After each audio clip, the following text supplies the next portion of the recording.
Okay, welcome to the session. And we have not many people, but it's good enough. We begin with meditation together, and then it will be a session.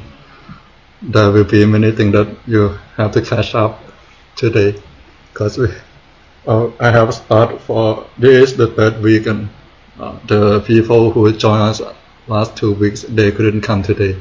But we also do it online, which they can follow us together. Okay, so let's start meditation together. Let's meditate together. Sit with your back straight, your feet flat on the floor, and your hands together on your lap.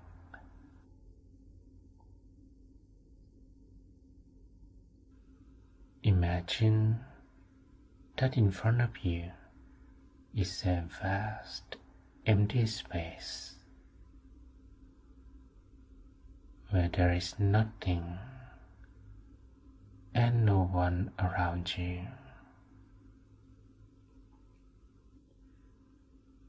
Look straight, as if you look into the horizon, very far, far away,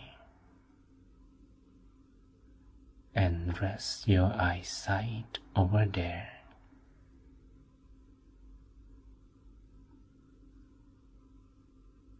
Start blinking your eyelids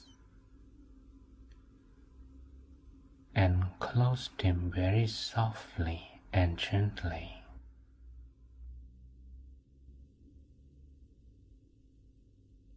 Close your eyes very softly and gently. Slide down your eyelids in a very soft and gentle way.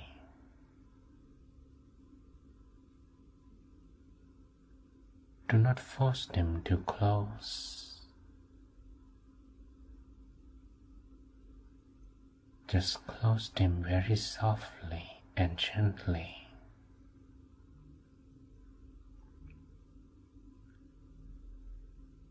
And relax every part of the body.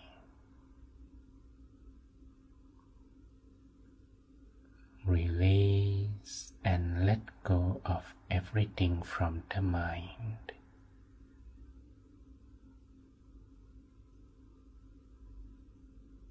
Whatever you have in the mind,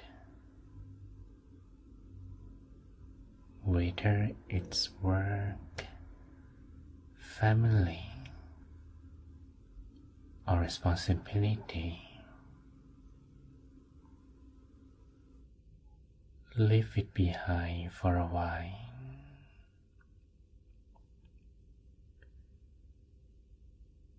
And relax every muscles in your body.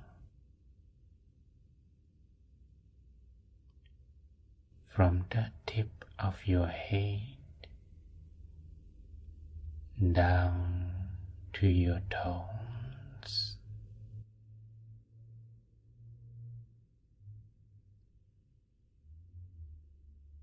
Relax the muscles of your forehead down to your cheek and your chin.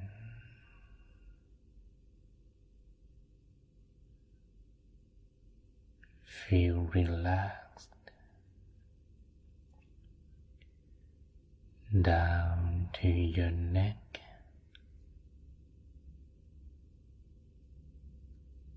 your shoulders, your arms, your hands,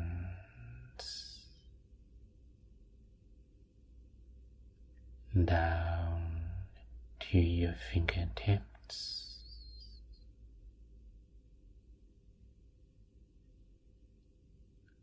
Relax the muscles on your chest, down to your stomach,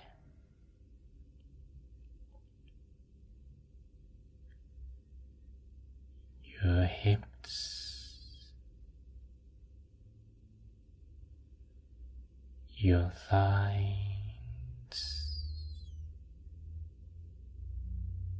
your knees,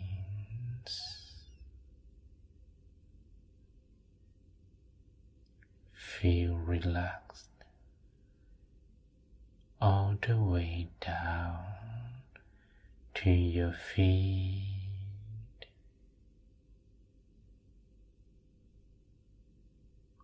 to the tips of your toes.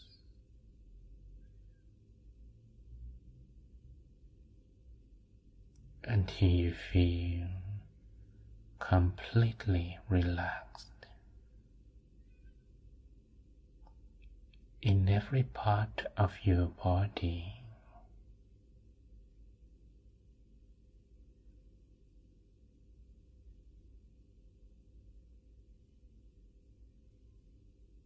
When the body feels more relaxed,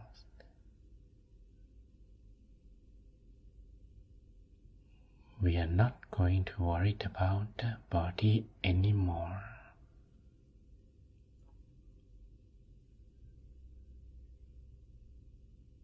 I would like you to pay attention on the awareness of your breath.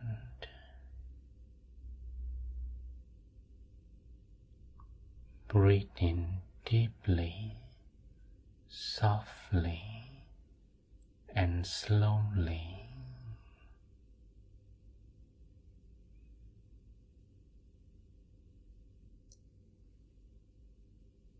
Feel the soft and gentle awareness of your breath going in and out of your body.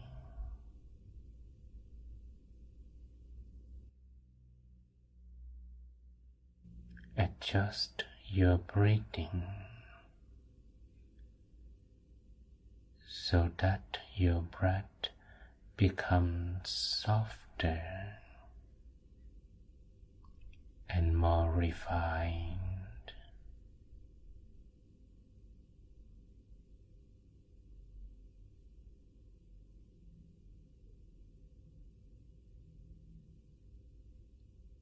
Breathe in and out, slowly, softly, and deeply. Few more times.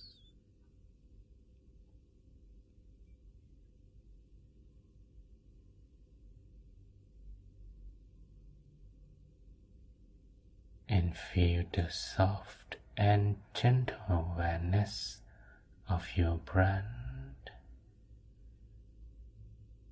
going all the way to the middle of your stomach. Observe the feeling when the air softly arriving and touching an empty space in the middle of your stomach.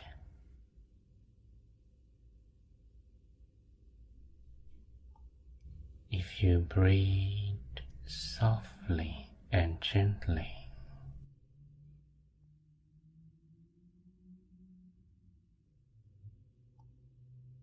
the feeling in the middle of your stomach will become softer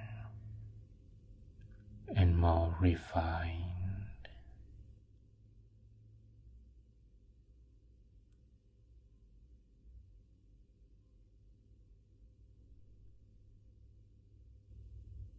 This feeling can be similar to a bird feather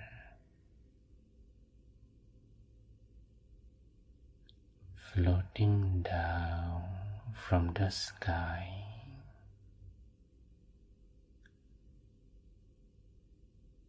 and touching softly and slowly a calm surface of water.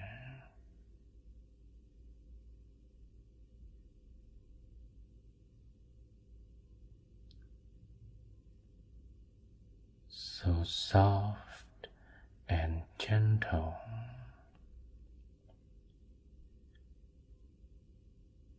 The feather does not disturb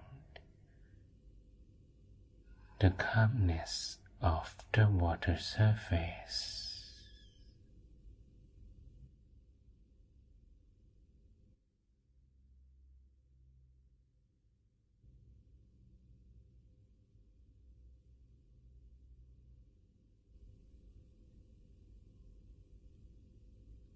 Let's repeat the breathing a few more times.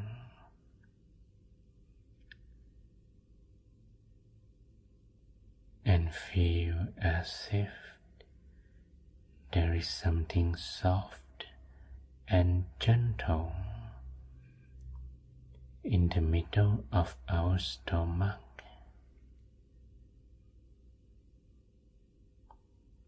This awareness is called the center of the body.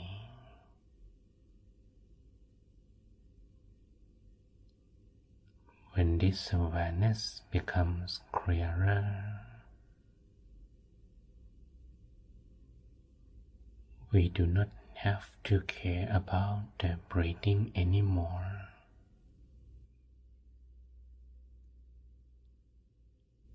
But let's continue maintaining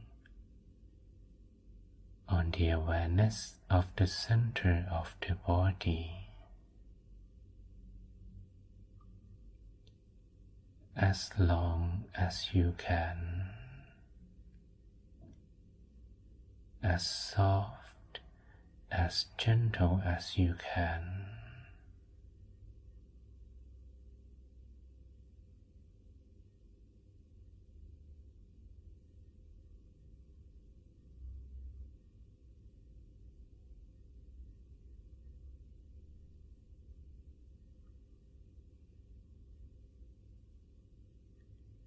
If your mind got distracted by external environment or by your own thoughts, do not worry, as it happens to everyone.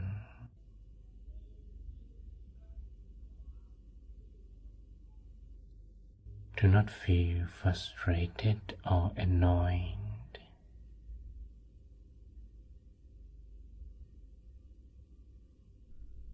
Softly and gently bring your attention back to the center of the body again and again.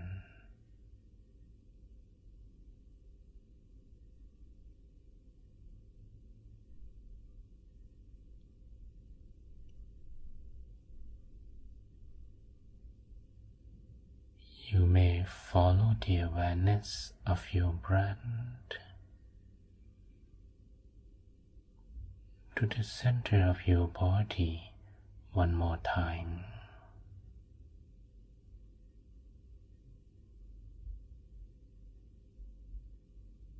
To confirm the awareness of the center,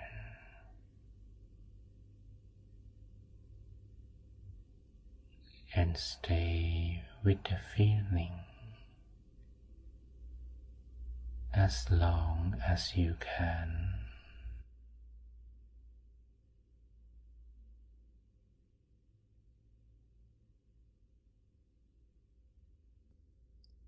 But if your mind got distracted,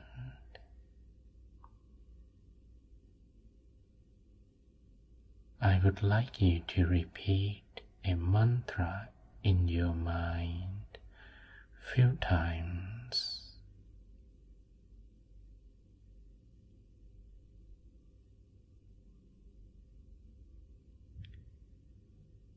Samma Arahang, Samma Arahang,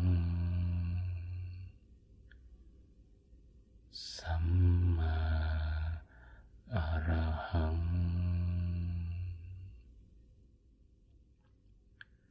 Samma means the right way, and Arahang means the pure state of the mind. Feel vibration of the voice radiating from the center of your body. Samma Arahang,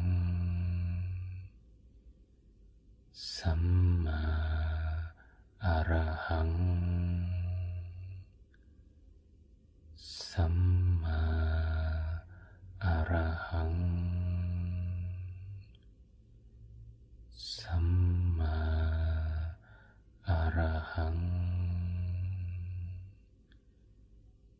Samma Arahang,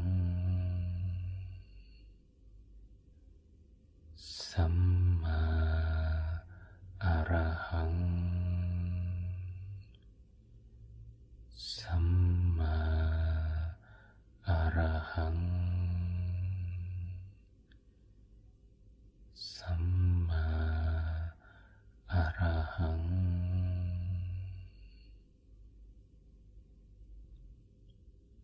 Do not just listen to my voice.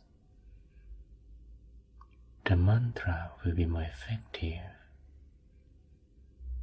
if you repeat on your own in your mind.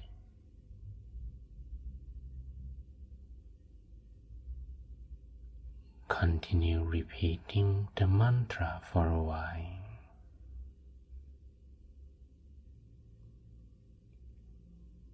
Until the end of the meditation, or until you feel that the voice of the mantra disappears.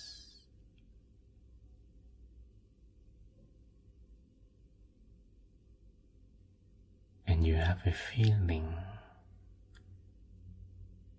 that you don't want to repeat the mantra anymore. When that feeling comes, just stay still. There is no need to repeat the mantra anymore.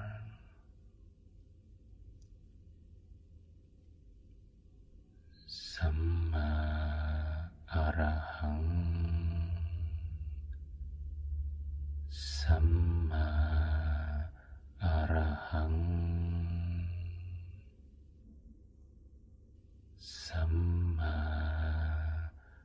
Arahang, Samma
สัพเพพุทธาภลคตาปัจเจกานันจยังพลังอาลาหันตานันจเตเชนะขังพันธามิสัพพโสสัพพพุทธานุภาเวนะสัพพธัมมานุภาเวนะสัพพสังฆานุภาเวนะสัทธาโสถีพระวันตุเตสันตุ It's time to open your eyes.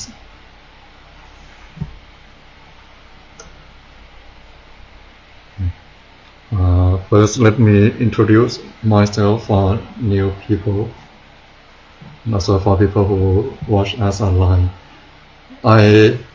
You may call me Mangkom, or if you prefer to call me in a traditional way, you may call me Longpi Kom.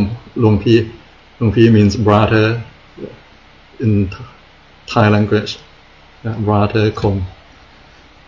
And today I have quite a big topic to share with you.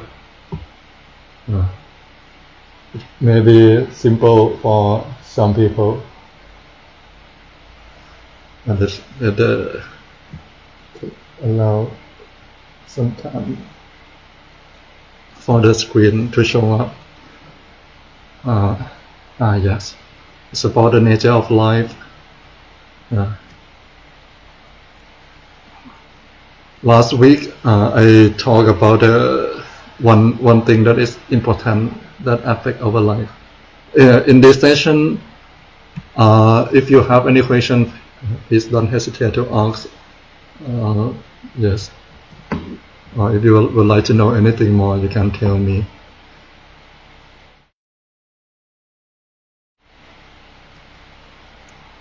About the law of nature. Last week, I told everyone that in Buddhist idea, all living beings we live under two laws. There are two laws that affect everything, all life. Yes.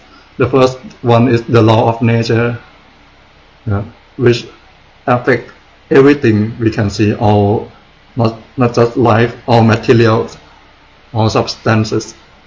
This the first one is the law of nature. The second one is the law of karma, that actually is affect living beings, only living beings. Let me review what I talked last week briefly, which is quite important. Last week I talked about the first law, that there are three in Buddhist idea. There are three characteristics for the first law. There are three marks, sometimes we call three marks of existence, yes, which including impermanence, suffering, and non-self. Impermanence refers to the condition that nothing lasts forever. That we all know nothing lasts forever, and I also mentioned that even gold or diamond also cannot last forever. And there will be a time that it can change under lots of pressure or heat. So even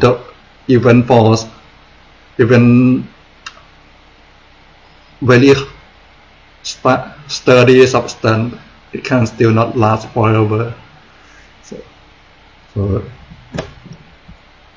this is the law of the first law, impermanence. The first thing, the first condition, which because of the first one, impermanence, it brings to the second thing, suffering.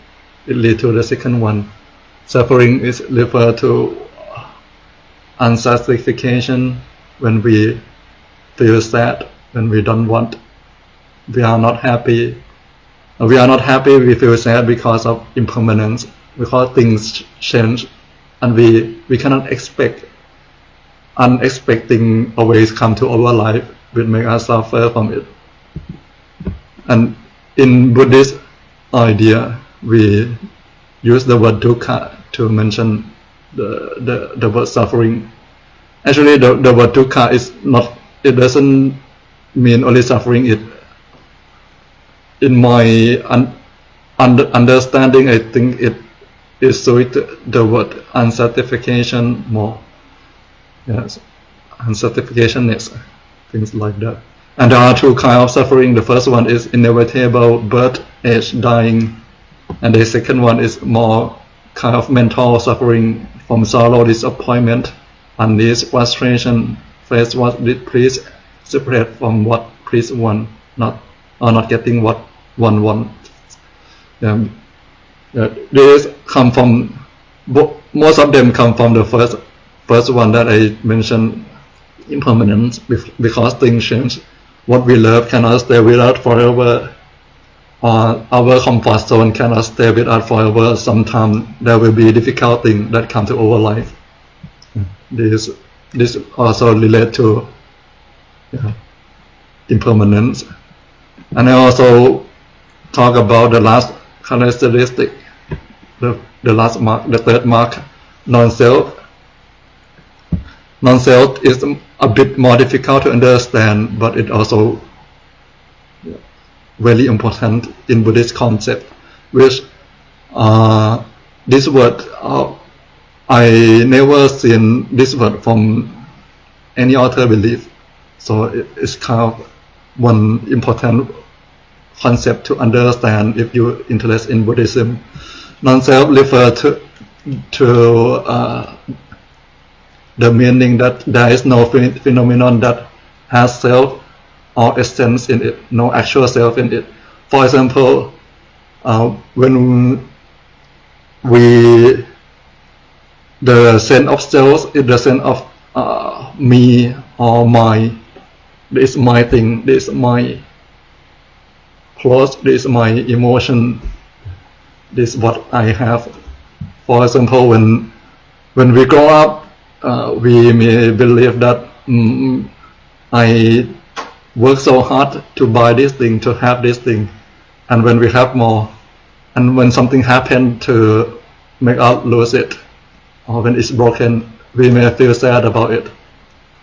When someone take it from us, we may consider that, we may think that why they do that to what is mine. But when we look back, when we were born with nothing. We have nothing with us since we were born. So when we grow up, we just claim things around us that this is my body, which actually we don't know that it may be just a vehicle that we come to use it for a period of time. And when the times come, we leave this vehicle and we may move to another vehicle. So there is the sense of non-self. Another meaning is also refer to all emotion. That sometimes when we feel something like we feel angry, we make that emotion become solid. We feel I'm anger. Not just angry, I'm the anger. There is me now at the moment, and we let those emotions to overwhelm, to control us, which leads to many negative things. But if some kind of negative emotion arise, and we just watch it, step back a bit, we can go back to the first mark that I mentioned, impermanence. Finally, those kind of negative emotions will fade away, and if we if we can be patient and let it fade away, those negative emotion cannot control us, and it will not make us regret about what we are doing later. These are three marks of existence. And from these three marks of existence, we cannot do anything about impermanence. And for the concept of non-self is sometimes difficult to handle. So the Buddha, he mentioned a lot. His teaching his teaching, the center of his teaching is around the word suffering. There are, like I told you, there are two kinds of suffering. Kind of physical suffering, we cannot do anything about it as well, but we can deal with the mental suffering. So last week I also talked about the Four Noble Truths, which is about suffering. What is suffering? What is the cause? How there is a way to a cessation of suffering, a way to free from it. Yeah, I have already talked about this one.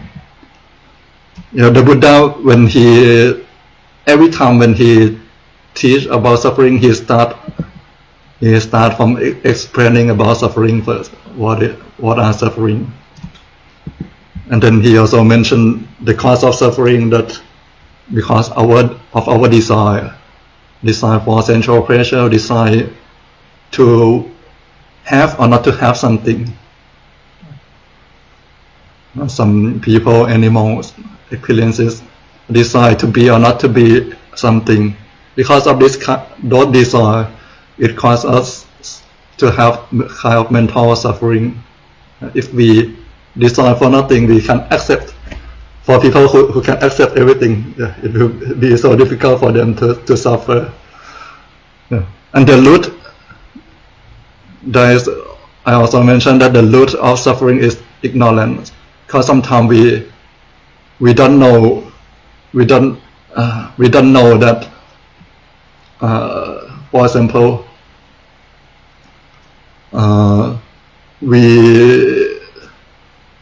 sometimes we desire for sensual pleasure, but we don't know that actually to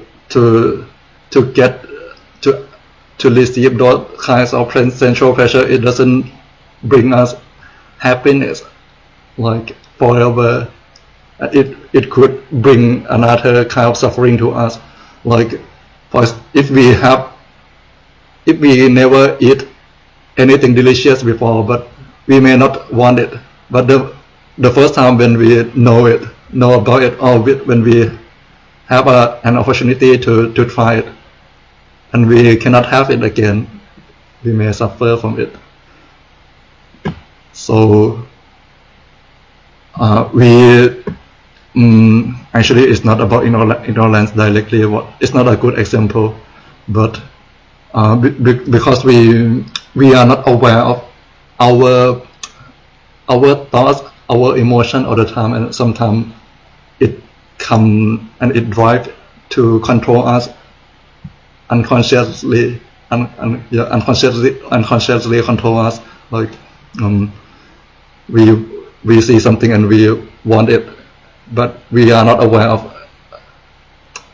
Actually, it relates to another law, the law of karma. We are not aware of the effect that might come after what we think or what we do or with what we speak. We are not aware of it, which make us do something that we may regret it later. Yes, this is about the second one, samudaya, or the cause of suffering. And the Buddha also mentioned that there is a state that we are free from those suffering. There is a state. He didn't mention how to free from suffering first. It's a way of scientists, a way of science. When scientists they assume something, they make an assumption first. They may know the phenomena first. Then they can see the lightning, they can see fire before they try to make it. So it's like the Buddha assumed that there should be a way to be free from suffering, and he tried until he can achieve it. It's the last one that I'm going to talk later. There is a cessation of suffering. It's like when we can let go of all desire. When suffering ceases, happiness is in place.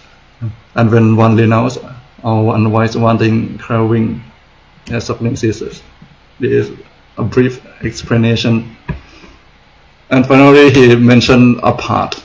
There is a way that leads us to be free from the suffering. And the path that you may ever heard about, the Noble Eightfold Path, is light view or light understanding. When we understand something in the light way, it will affect our thought, speech, and action. Yes. And when we keep thinking, speaking, and act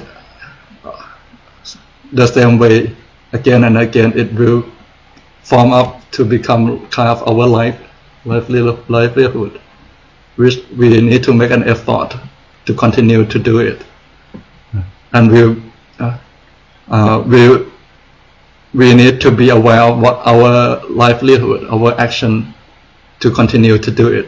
If something try to break our habit, we are aware of it. So we are kind of a bit mindful about it.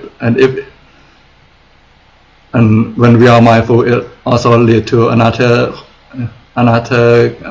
quality, is mean concentration. So it's like it's go together from light view to light concentration. But in the Noble Eightfold Path, the Buddha, he didn't mean that when we want to practice this path. I explained about it briefly. You can start from any point. For example, some people may start from meditation, and because of meditation or practicing mindfulness or concentration, yes, meditation is the practice of mindfulness and concentration. When they practice meditation, it may bring some clarity to their mind, and they start to see something more clearly, and it leads them to more light understanding about their life. So we can start from any point. Or some people, they listen to something, or they have some kind of experience which change their understanding about life, which make them live in the light way and be more mindful about their life. This is an example. And when we keep living our life in this path, we will get closer to the word Nirodha, in the state of freedom of suffering on our own. We don't need to do anything more. We just keep living in this path. Nirodha is the state that brings our mind to what we call nirvana, which I will explain about it more later.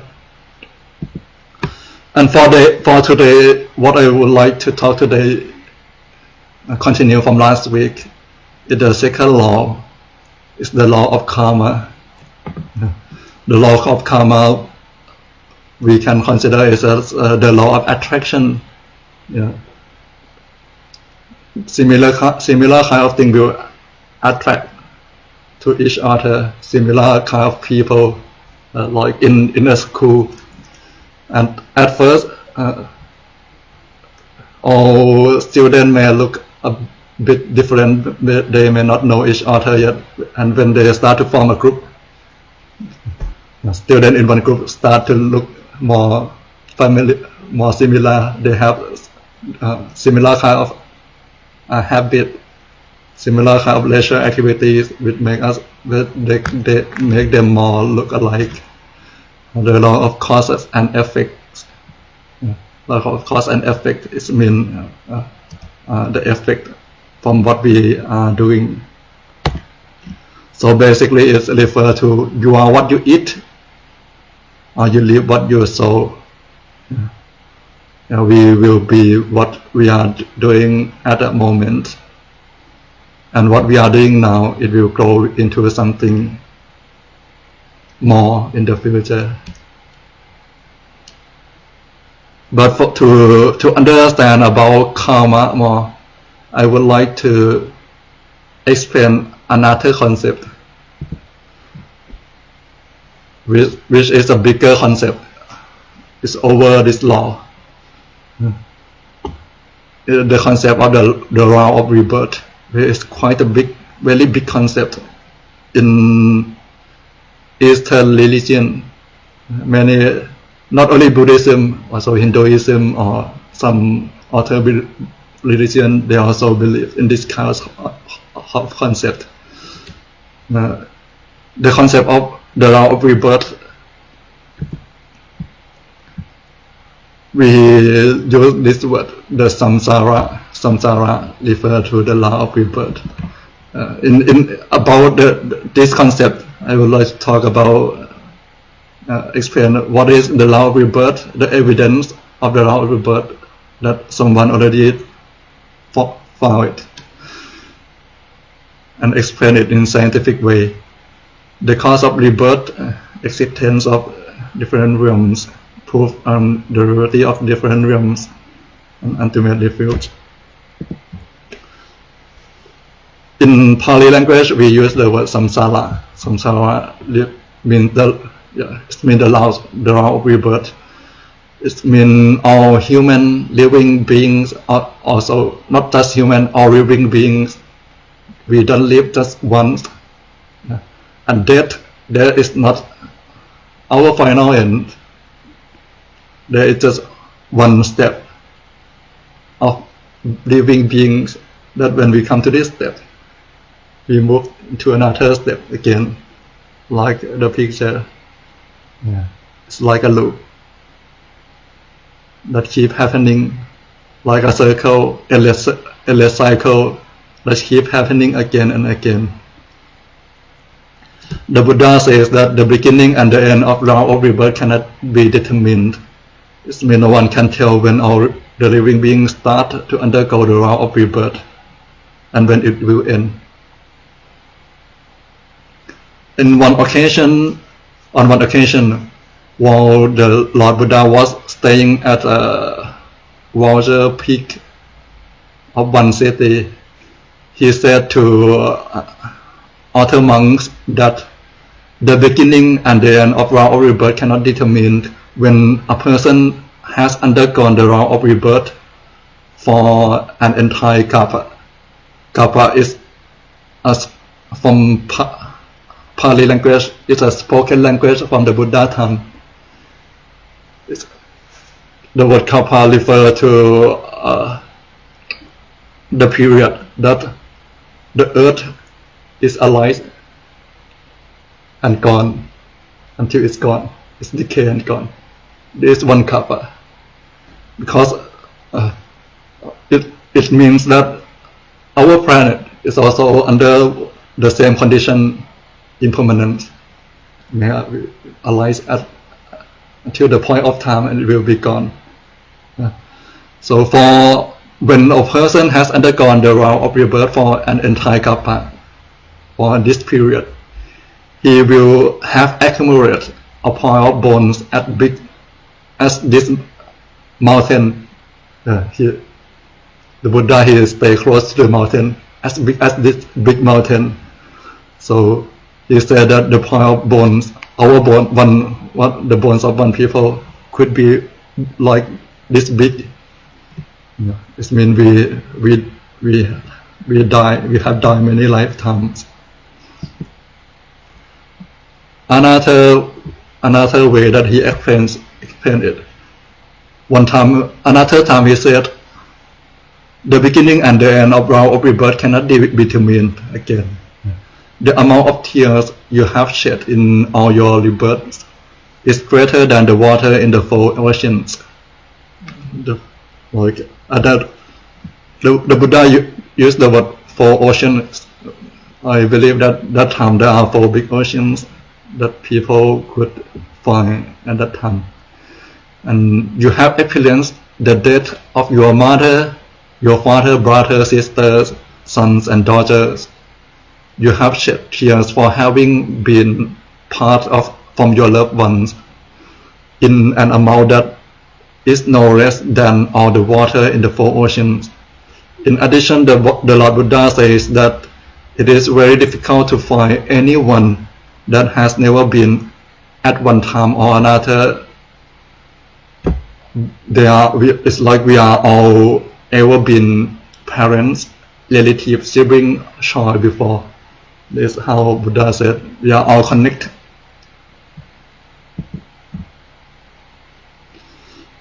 Also, what I said also refer to is mean that the Buddha, he has undergone this kind of rebirth before, countless times, and separate his loved one many lifetimes. On another occasion, the Lord Buddha went on his arm round. Arm round is this kind of action when the monk hold like something like a bowl. It's a way that ascetics from different kind of religions at that time they don't work for food, but they just do their kind of spiritual practice, and they have some kind of bowl, and people will support them by giving food. And when the Buddha, when he did the arm rounds, it means carrying the arm bowls and walking around a town. When he did the arm round in a town, in one town, at that town there was a Brahmin. Brahmin is a person a religious person. A Brahmin saw the Buddha and came immediately to show respect to the Buddha at his feet. They bow to the feet of the Buddha. He held on tight to the Lord Buddha ankles and said, "Dear one, isn't it the practice that a son should take care of his parents in their old age?" He talked to the Buddha. Isn't it practice that a son should take care of his parents? He then led the Buddha to his home. As the Lord Buddha and the accompanying monks were sitting on the appointed seats, the Brahmini, the wife of the Brahmin, had heard that their son had returned home. So the Brahmin claimed that his son had returned home. And she went to show respect to the Lord Buddha at his feet again and started crying and said, "Dear one, where have you been all this time? Isn't it the practice that a son should take care of his parents in their old age?" So this wife also claimed said the word son to the Buddha again. She then told her other sons and daughters to pay respect to their older brother. Then both of them were so happy that they made a very generous offering food to the Buddha and other monks. After the meal, the Buddha gave the old couple teaching, and at the end of the teaching, the couple attended high state of meditation that's close to the word enlightenment. Actually, it's attainment of enlightenment, but there are different states of attainment of enlightenment. And after the Lord Buddha and other monks returned to the temple, the monks were they were conversing among themselves. They were wondering why those couples, they must know that the Lord Buddha, before he became the Buddha, he was a son of a king before. Why they always said to the Buddha, why they always call the Buddha their son again and again. The monks couldn't help but wonder why that was. Then the Lord Buddha explained the situation to them. The Buddha said that the Brahmin and Brahmini call me their son because they have been my parents for a total of about 500 consecutive lifetimes. They had been my uncle and aunt for about 500 lifetimes, and also have been my grandparents for about 500 lifetimes. This is a story, yes, that he would like to show that he also undergone many countless lifetimes before. he became the Lord Buddha. And now is what I told you is seem like just one belief that is difficult to prove. If we go back to the first session, I'm not sure last week or the first session, I told of you that the teaching of the Buddha, when someone want to learn something about the Buddha he ever told to people that you shouldn't just believe in any kind of teaching. He also might mean that his teaching as well. You shouldn't believe for anything that you feel is logical or reasonable. You shouldn't believe in anything from people you trust, but you should believe in something that you can prove that it is beneficial to your life. It is the truth that you already proved it. And what I said is something too difficult to prove in our life. But there are some people who already done it. This man named Ian Stevenson, he already passed. He identified over 2,000 cases of people who remember their past life. This is just only him, and he authored more than 300 publications, including 14 books. And from his time, there are also many people until this day that they're still looking for more people who can remember their past life. And actually, there are many interesting stories about it. If you want to find more, there are like more than, if you look it on internet or YouTube, you can find more than 100 stories. But it's difficult to believe that there is just a make-up story or is the true story. But it is from some people who like to publish academic books. And let's watch this video. It's a bit long, about 8 minutes, I think, so you can learn about it a bit more. Hello, I'm Robert J. Sawyer, and this is Supernatural Investigating. This week, we investigate the concept of reincarnation. Half of the planet's population shares the same belief that some part of us survives death and that reincarnation is a real possibility. You may be surprised to learn that the most compelling support does not come from the world of religious or spiritual studies, but from the world of science. Tom Harper is one of those seeking answers, and this week, he's our supernatural investigator.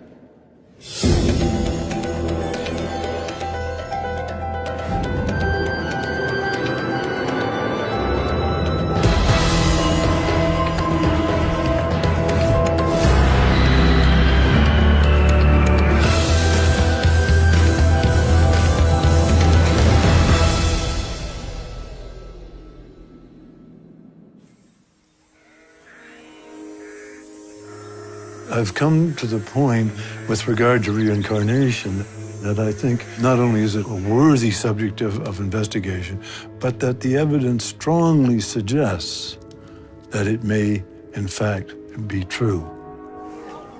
Well over 50% of the Earth's inhabitants believe in some form of reincarnation. So it's very widespread. And for Tom Harper, the most compelling evidence comes from the work of the late Dr. Ian Stevenson and his successor, Dr. Jim Tucker. This work began here at the University of Virginia back around 1960. Ian Stevenson was the chairman of the Department of Psychiatry.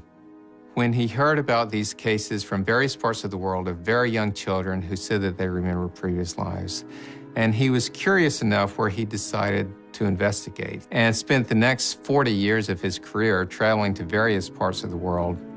And he and his colleagues during that time, we've now collected over 2,500 cases of these young children who are making these claims. So then our task becomes trying to sort out what what is this? What is causing kids to say this? And one way to test this is to see if what the child says actually matches a particular person who lived and died in the past. Ian Stevenson would actually go to the city, take the child with him, and in some cases the child would point to specific places, bringing up specific dates and places and names. Of course, we can't rule out coincidence. We can pretty much rule out fraud in most cases because Dr. Stevenson was a very careful investigator. He wrote in an academic style and like a lawyer, presenting the witnesses, where the evidence came from. He had subjects take lie detector tests, sign affidavits. He was so concerned that the evidence would be accepted in the scientific community. We use the term solved and unsolved. And solved means that a previous person has been identified whose life matches the statements that the child made. Of the 2,500, it's probably roughly 50-50 the ones that have been solved versus not solved. Even to his dying day in 2007, he never claimed to the scientific world, I have got the ironclad proof. Remember, he had that skeptical spirit.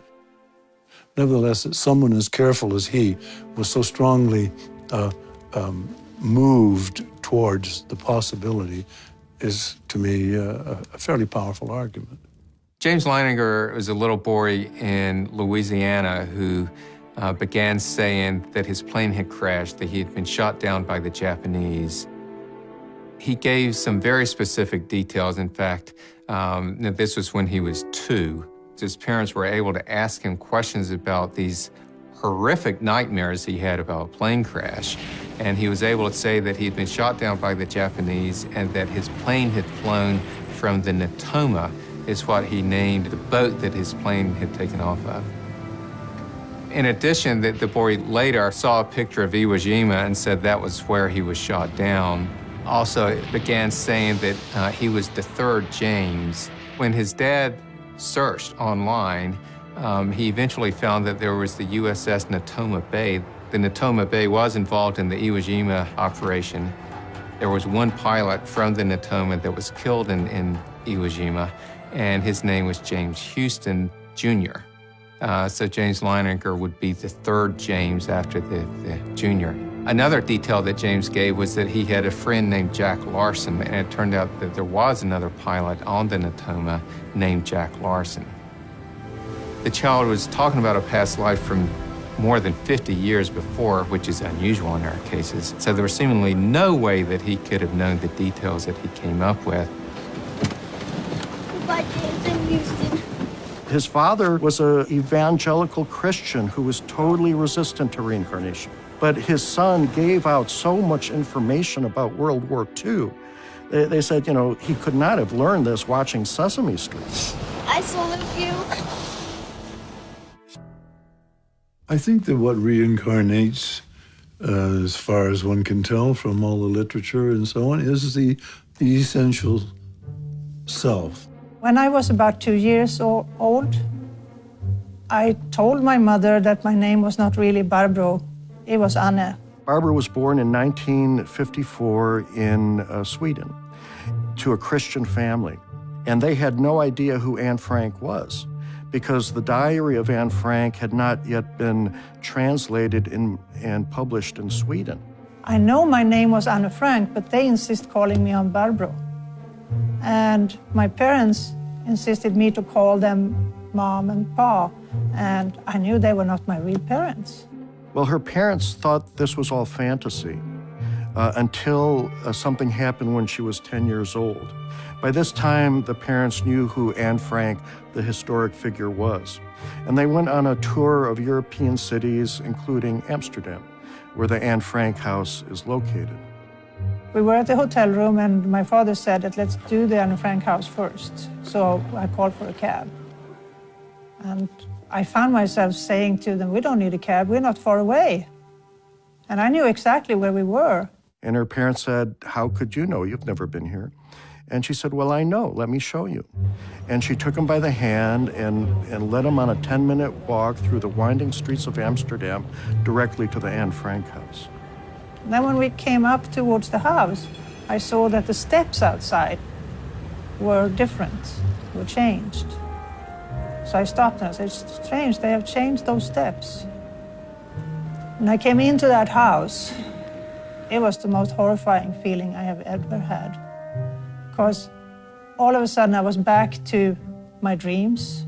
I recognized everything I had seen ever since I was a little child. And Barbara looked at a wall in a room where Anne had spent time, and she said to her mother, look, the pictures of the movie stars are still on the wall. I saw all these pictures from newspaper magazines that was cut out, and it was from movie stars and song stars and things. And I said to my mother, look, the pictures are still there.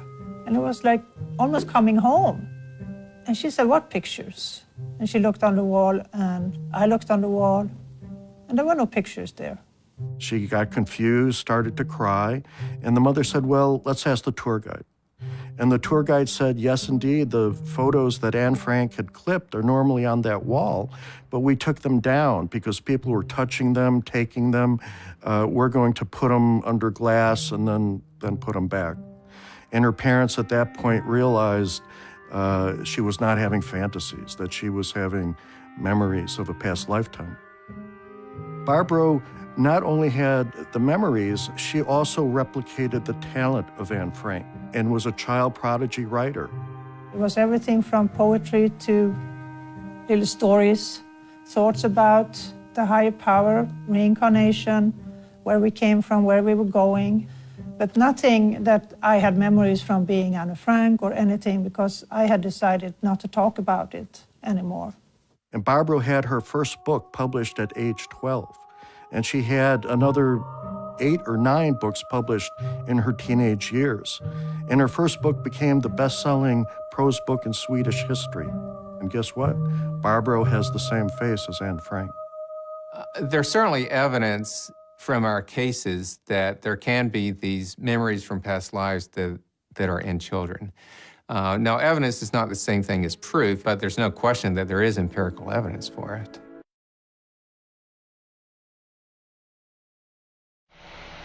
Interesting video.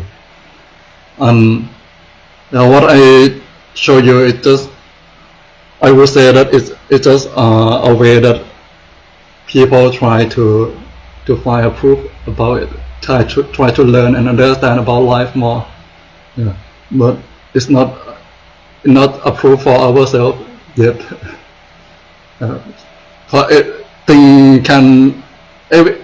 Everything is possible.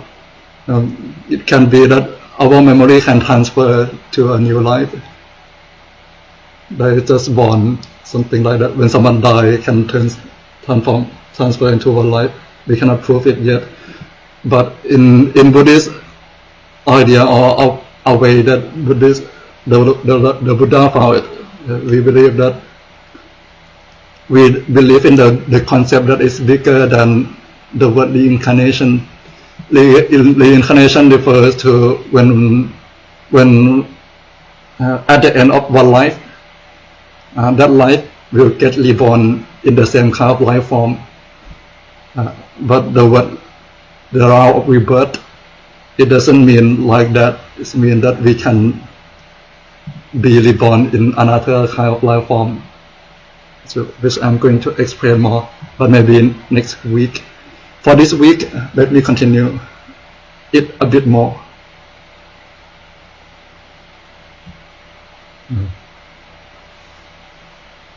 There is also a teaching, a Buddhist teaching that explains about the cause of rebirth. What makes us get reborn again and again? What makes us get stuck in this loop of rebirth? There are 3 words. Taiwata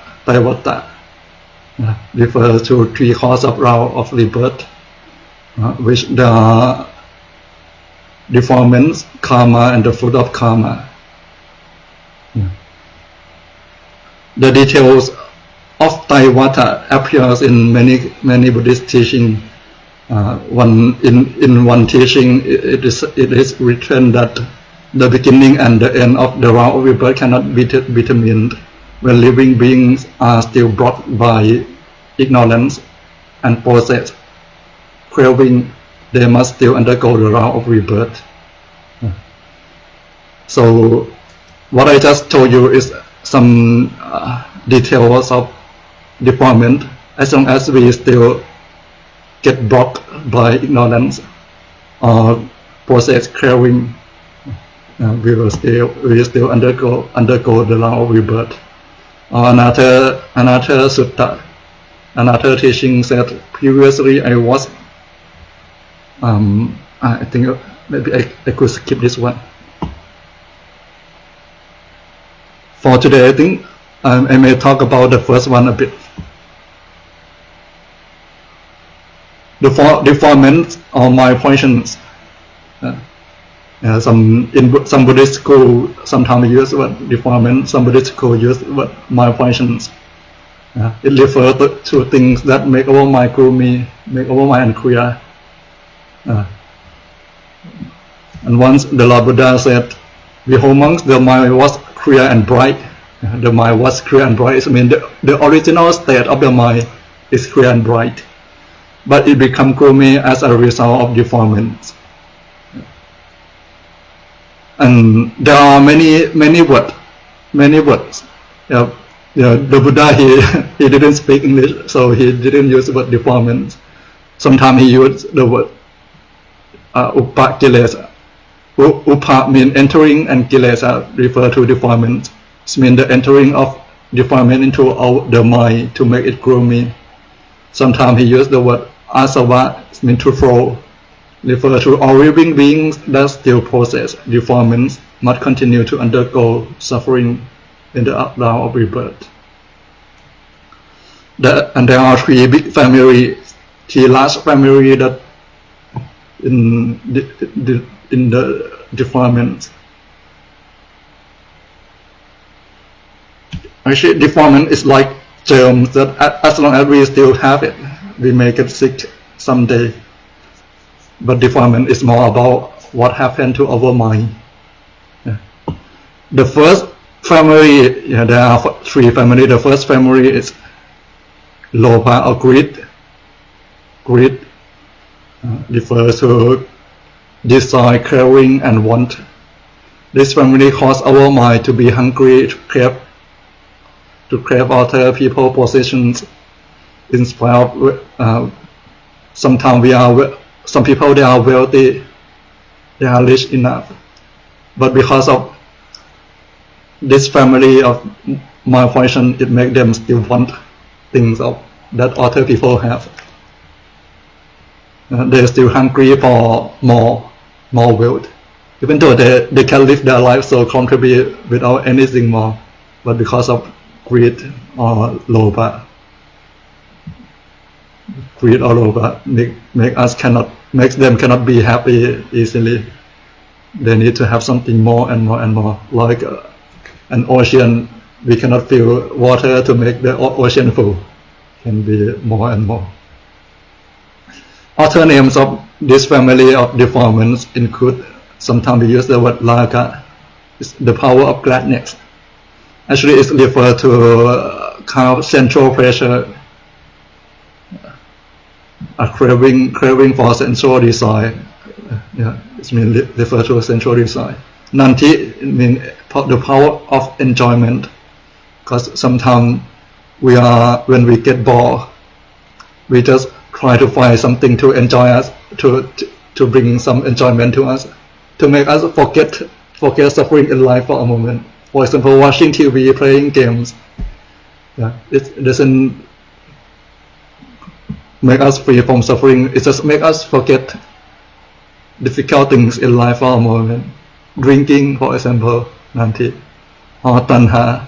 Tanha is referred to craving directly. The second family, dosa or anger. Dosa refer to anger, feeling offense, resentment, revenge, bursts of anger, thoughts of injuring others, thoughts of killing others, ferocity, harboring a grudge, a foul mouth, and a lack of joy. This is also under dosa. family, but the main thing is anger. It caused the mind to, this family caused the mind to heat up, to want to destroy, want to cause damage to things and other people, even though we know that we get nothing from it, from doing it.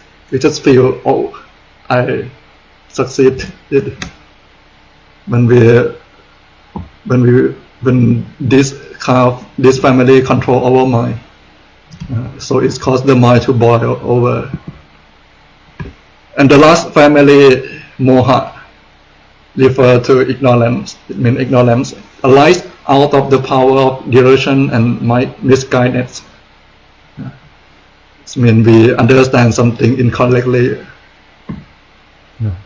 Moha includes ignorance of the truth of anything, the lack of penetrating power, or the lack of reflection, a low level of intelligence, the lack of knowledge, delusion, the lack of knowledge about suffering, the lack of knowledge about the cause of suffering, or cessation of suffering, or the path, the noble eightfold path. These are all referred to moha family. And moha have the same meaning of avijja. Avijja is ignorance, in the sense that it is the root of all deformants. Finally, for today, once the Lord Buddha said, when a person can abandon anger and greed and can uproot craving along with avijja or ignorance, which is the root of all deformants, that person can escape from suffering. Yes, and this is the what Lord Buddha said. And why when they can free, why when one person can free themselves from anger, greed,